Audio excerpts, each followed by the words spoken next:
মোরেলগঞ্জ পৌর বিএনপির বারবার নির্বাচিত সফল সাবেক সভাপতি আব্দুল মজিদ জব্বারের মোরেলগঞ্জ আগমনকে কেন্দ্র করে এক উৎসবমুখর পরিবেশ সৃষ্টি হয়েছে।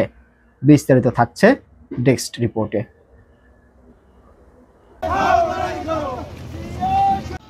বাগেরহাটের মোরেলগঞ্জ পৌর বিএনপির বারবার নির্বাচিত সফল সাবেক সভাপতি লন্ডন থেকে দেশে ফিরেছেন। তার আগমনে উপজেলা ও পৌর বিএনপির নেতাকর্মীদের মধ্যে বিরাজ করছে উৎসবমুখর পরিবেশ। রবিবার 7 সেপ্টেম্বর সন্ধ্যায় মোরেলগঞ্জ পৌঁছালে নেতাকর্মীরা ফুলেল শুভেচ্ছা জানান।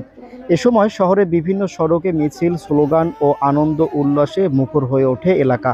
স্থানীয় বিএনপি সূত্রে জানা যায়, দীর্ঘদিন পর প্রিয় এই নেতাকে কাছে পেয়ে নেতাকর্মীরা ব্যাপকভাবে উচ্ছ্বাসিত। তাকে ঘিরে দলীয় কার্যক্রমের নতুন গতি সঞ্চার হবে বলেও আশাবাদ ব্যক্ত করেন তারা। এদিকে তার আগমনকে কেন্দ্র করে মোরেলগঞ্জ রাজনৈতিক অঙ্গনে নতুন আলোচনার সৃষ্টি হয়েছে। বিএনপির স্থানীয় নেতৃবৃন্দ জানিয়েছেন, আগামীর আন্দোলন সংগ্রামে তার অভিজ্ঞতা ও নেতৃত্ব দলের গুরুত্বপূর্ণ ভূমিকা রাখবে। মোহাম্মদ ইখলাস শেখ, মোরেলগঞ্জ, বাগেরহাট। ওনার উপরে বিশ্বাস রাখতে পারবেন আপনারা।